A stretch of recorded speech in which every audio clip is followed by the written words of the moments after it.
Something had been bugging me all day. Something important. Something that I should remember. But I couldn't. The more I tried to remember it, the more it eluded me. Typically, if traffic allows, I would be at the station by 7, topping off my thermo before anyone in my squad even pulled into the lot. Dorothy would be the only one there, punching out from her overnight rotation as soon as I sat down at my desk.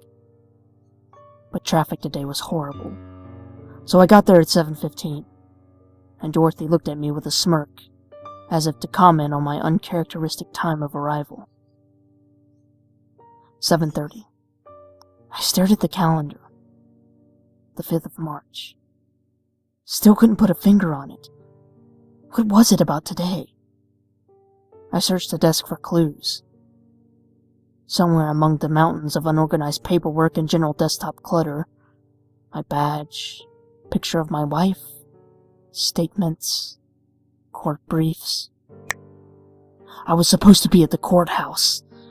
How on earth did I forget? I checked the time. Crap, 7:45. I was going to be late. Better late than never.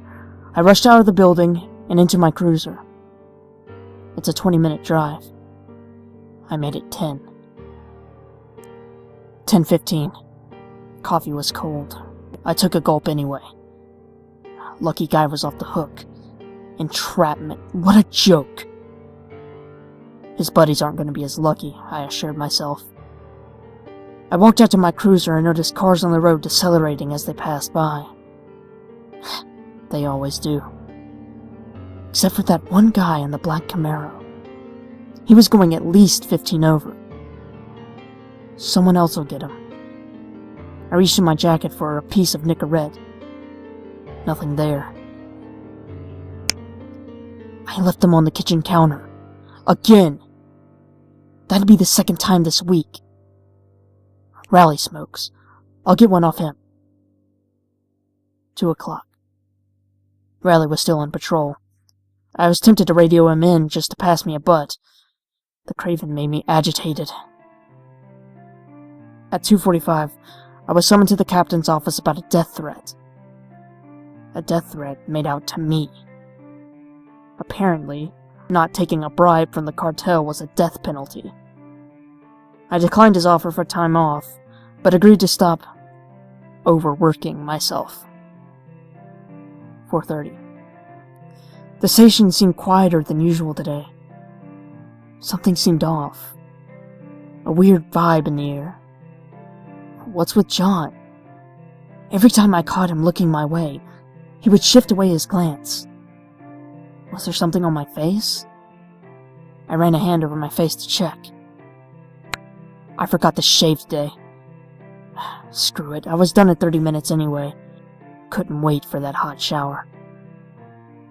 5:20. Traffic was awful again. Raindrops drummed away on the roof of my car. The windshield wipers were making that squeaking sound. An idiot just cut me off. Around 6:05, I pulled into my driveway. My wife's car wasn't there. She's usually home by this time. I stayed in the cruiser for another minute and looked over my shoulders to the left and the right, unsure of what exactly I was looking out for. Just instincts at work, I guess. I stepped out of the car and walked to the curb. I saw a black car parked on the side of the road about a half block down. I couldn't tell the make and model. The pouring rain made it hard to see. If I had to guess, it looked like a Camaro, like the one I saw speeding away at the courthouse this morning. My muscles tensed. I lowered myself into a half crouch and tiptoed back towards the cruiser in the driveway. I ducked behind it and peeked over at the entrance of my house. The blinds moved. Someone had been watching me from the inside. I was sure of it. I drew my gun.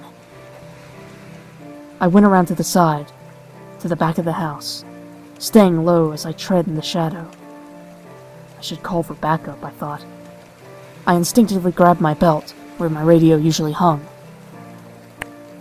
Nothing there. I'd left it in the cruiser at the station. But it wasn't the time to ponder about that. I took out my cell phone to call my partner instead. My thumb hovered above the screen. My wife came to mind. I decided to call her first, make sure she was okay.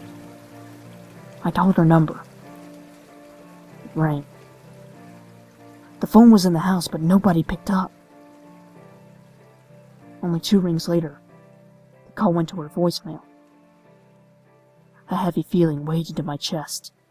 The black card, the death threat, the feeling that bothered me all day. I pointed the gun straight in front of me and took 3 steps back.